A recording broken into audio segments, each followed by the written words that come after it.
सबसे पहले अमेरिका और इसराइल के ईरान पर मुसलसल हमले जारी हैं। सवाल से बात करेंगे आज के प्रोग्राम में।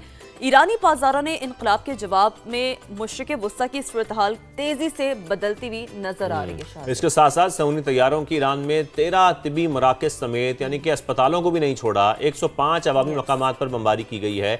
ये किस किस्म की जंग है? तेहरान, शहराज, किरमानशाह, मरकज़ई और खुरासान पर फ़ज़ाई हमले किए गए हैं। फिर ईरान में अगर शोहदा की बात करें तो इनकी मजमूई तादाद अब 1230 हो चुकी है।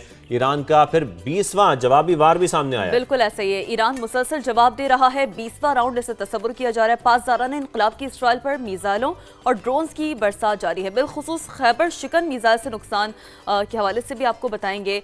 इस हवाले से तफसीलन बात होगी, लेकिन थोड़ा सा अगर हम अपने मुल्क में जिस हवाले से इक़दाम हो रहे हैं, बिलखुसूस पंजाब की बात करें, जहाँ तालीम का मयार बेहतर बनाने के लिए हुकूमत की नई पॉलिसी क्या है, क्योंकि डेफिनेटली सरकारी स्कूल निजी शोबे की निगरानी में किस तरह काम करेंगे, इस पर जरा तफसीली जायजा। इससे कबल भी हमने इस पर बात की थी कि इसका मॉडल क्या होगा, किस तरीके से सरकारी जो स्कूल्स हैं उनमें तब्दीली लाई जा रही है, क्या प्राइवेट जो ओनर्स हैं वो इसको ओन करेंगे या मॉडल उनका अपनाया जाएगा। इस सारी सूरत हाल पर भी हम बात करेंगे, इसको जानने की कोशिश करेंगे। लेकिन T20 वर्ल्ड कप के हवाले से आपको बताएं कि दूसरे सेमीफाइनल में भारत की फतह तो हुई, लेकिन इंग्लैंड की टीम ने हार की भी शायकीन क्रिकेट के दिल जीत लिए, हार कर भी, क्योंकि हम देख रहे थे जिस तरीके से उन्होंने मुकाबला किया, मतलब सिर्फ और सिर्फ एक छक्के की मार थी और इंग्लैंड जीत सकता था। कल हम मैच देख रहे थे, अगर एक छक्का और लग जाता, कुछ देर पहले लग जाता, कोई भी बैटर लगा देता तो शायद ये मैच इंग्लैंड जीत जाता। लेकिन बहुत ही टफ मुकाबला इंग्लैंड ने ये किया सेमीफाइनल में, लेकिन खैर भारत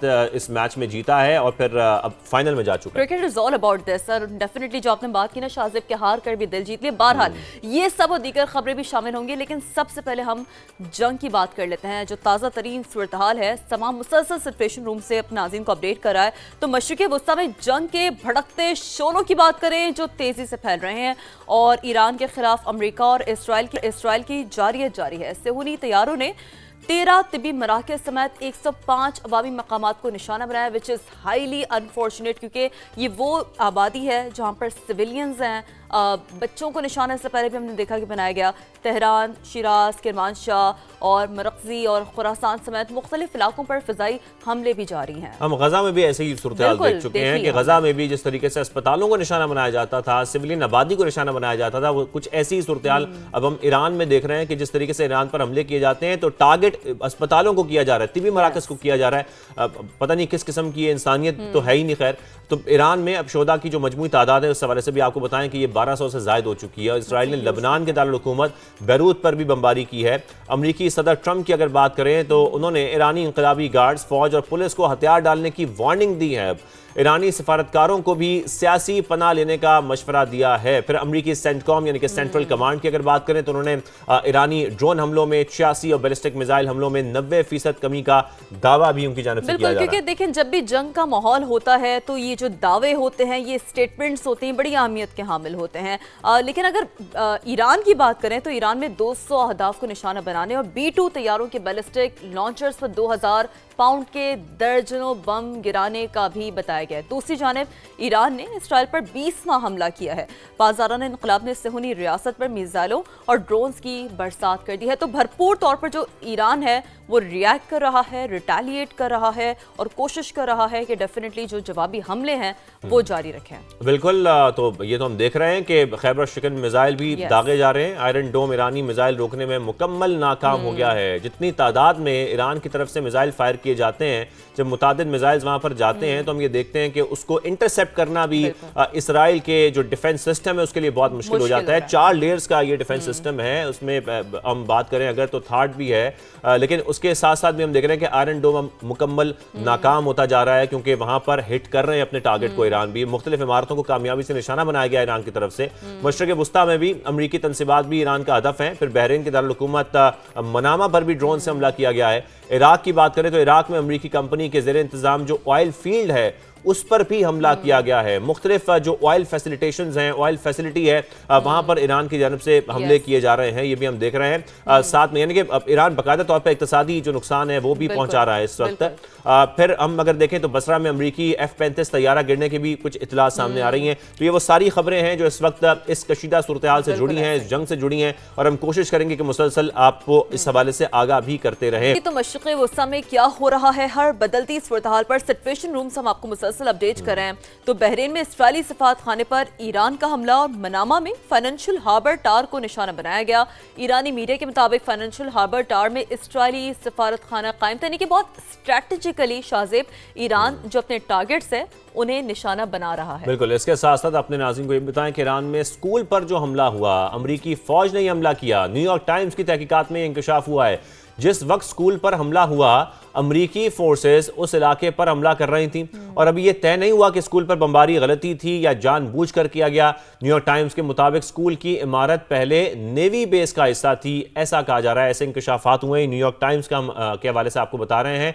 और मुसलसल जो मिसाइल गिरे जिससे बड़े पैमाने पर तबाही भी हुई, ये भी देखा गया। फिर अमरीकी तज्जियाकारों ने हमला बैनुल-अक़वामी क़वानीन की खिलाफ वर्जी करार दिया है। ज़ाहिरी तौर पर जब एक स्कूल को निशाना बनाया जाएगा, सिविलियंस को, बच्चियों को जो कि स्कूल में तालीम हासिल करने गई थी, वहां पर इतनी बड़ी तादाद में वो बच्चियां शहीद हो गई, तो जब स्कूल को टारगेट किया जाएगा तो इसका कोई जवाब समझ नहीं आता। बिल्कुल, एक वियना कन्वेंशन है, एक प्रॉपर कवानीन है, जंगी सूरत हाल के भी कुछ कवानीन है, कुछ लॉज होते हैं, कुछ रेगुलेशंस होते हैं, लेकिन हम देख रहे हैं कि उन सबको जो है वो वायलेट किया जा रहा है। और डेफिनेटली ये जो अवामिल हैं, ये जो इस तरह के हथकंडे हैं जिसमें इमारतों को, अस्पतालों को, स्कूल्स को निशाना बनाना, लड़कियों को, मासूम को निशाना बनाना, it's totally against the Vienna convention. But बहरहाल जो कुछ भी ग्लोबल सिनेरियो में हो रहा होता है, डेफिनेटली उसका जो इम्पैक्ट है बहुत हद तक मईशत पे पड़ता है, उसके असरात आते हैं। और डेफिनेटली अगर हम मईशत की बात करते हैं तो सबसे ज्यादा जो दारोमदार होता है वो स्टॉक मार्केट पे होता है। इसी से हम समझते हैं कि कारोबार की इस वक्त क्या सूरत हाल है। पाकिस्तान स्टॉक मार्केट की अगर हम बात करें तो दौरान ट्रेडिंग 1700 पॉइंट्स की मंदी देखी गई है। स्टॉक मार्केट 1,61,000 और 1,60,000 पॉइंट्स की दो हदें गवा बैठी है।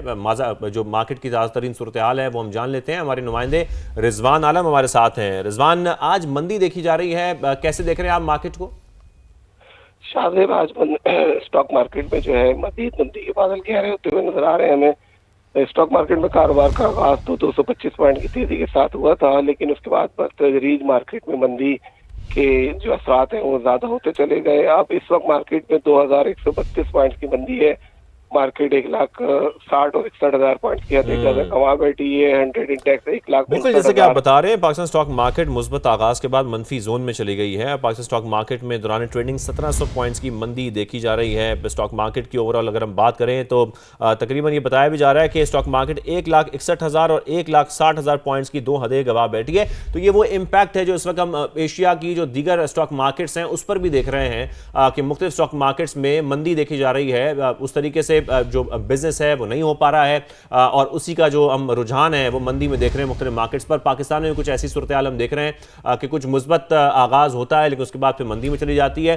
कुछ बेहतरी हमने देखी थी गुज़श्ता रोज भी, लेकिन उसके बाद हम देखते हैं कि दोबारा से जो रुझान है वो मंदी की तरफ जाता है। तो इस तरह की स्टॉक मार्केट की सूरत हाल इस वक्त चल रही है। अप्स एंड डाउन आ रहे हैं, लेकिन हम यकीन रखते हैं, हम उम्मीद करते हैं कि आहिस्ता आहिस्ता इसमें बेहतरी आ जाएगी जब तक हालात बेहतर हो बिल्कुल ऐसे ही। तो मशरिक़ वस्ता में क्या हो रहा है, हर बदलती सूरत हाल पर सिचुएशन रूम से हम आपको मुसलसल अपडेट कर रहे हैं। तो बहरीन में इसराइली सफारत खाने पर ईरान का हमला और मनामा में फाइनेंशियल हार्बर टावर को निशाना बनाया गया। ईरानी मीडिया के मुताबिक फाइनेंशियल हार्बर टावर में इसराइली सफारत खाना कायम था, यानी कि बहुत स्ट्रैटेजिकली शाज़ेब ईरान जो अपने टारगेट्स है उन्हें निशाना बना रहा है। बिल्कुल, इसके साथ साथ अपने नाज़रीन को ये बताएं कि ईरान में स्कूल पर जो हमला हुआ, अमरीकी फौज ने यह हमला किया। न्यूयॉर्क टाइम्स की तहकीकात में इंकशाफ हुआ है, जिस वक्त स्कूल पर हमला हुआ अमरीकी फोर्सेस उस इलाके पर हमला कर रही थी और अभी ये तय नहीं हुआ कि स्कूल पर बमबारी गलती थी या जानबूझकर किया गया।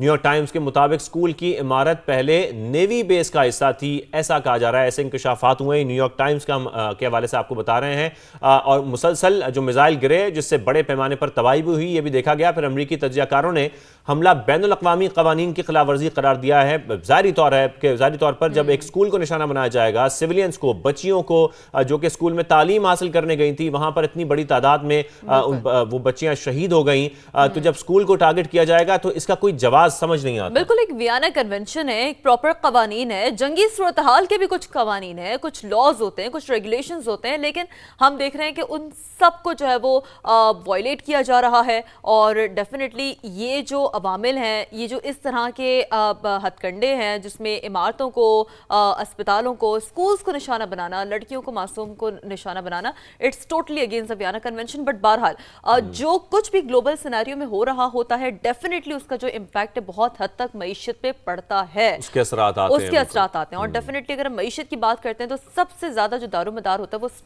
स्टॉक मार्केट पे होता इसी से हम समझधते हैं कि कारोबार की इस वक्त क्या सूरत हाल है। पाकिस्तान स्टॉक मार्केट की अगर हम बात करें तो दौरान ट्रेडिंग 1700 पॉइंट्स की मंदी देखी गई है। स्टॉक मार्केट 1,61,000 और 1,60,000 पॉइंट्स की दो हदें गवा बैठी है। जो मार्केट की ज़्यादा तरीन सूरत हाल है वो हम जान लेते हैं। हमारे नुमाइंदे रिजवान आलम हमारे साथ हैं। रिजवान, आज मंदी देखी जा रही है, कैसे देख रहे हैं आप मार्केट को?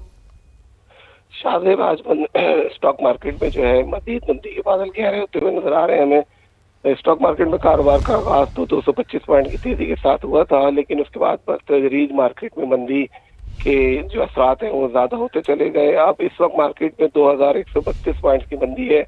मार्केट 1,60,000 और 61,000 पॉइंट की हद कमा बैठी है। 100 इंडेक्स 1,00,000। बिल्कुल जैसे कि आप बता रहे हैं, पाकिस्तान स्टॉक मार्केट मुस्बत आगाज के बाद मंफी जोन में चली गई है। पाकिस्तान स्टॉक मार्केट में दौरान ट्रेडिंग 1700 पॉइंट्स की मंदी देखी जा रही है। स्टॉक मार्केट की ओवरऑल अगर हम बात करें तो तकरीबन ये बताया भी जा रहा है कि स्टॉक मार्केट 1,61,000 और 1,60,000 पॉइंट्स की दो हदें गवा बैठी है। तो ये वो इम्पैक्ट है जो इस वक्त हम एशिया की जो दीगर स्टॉक मार्केट्स हैं उस पर भी देख रहे हैं कि मुख्तलिफ स्टॉक मार्केट्स में मंदी देखी जा रही है। उस तरीके से जो बिजनेस है वो नहीं हो पा रहा है और उसी का जो हम रुझान है वो मंदी में देख रहे हैं मुख्तलिफ मार्केट्स पर। पाकिस्तान में कुछ ऐसी सूरत हाल हम देख रहे हैं कि कुछ मुस्बत आगाज होता है लेकिन उसके बाद फिर मंदी में चली जाती है।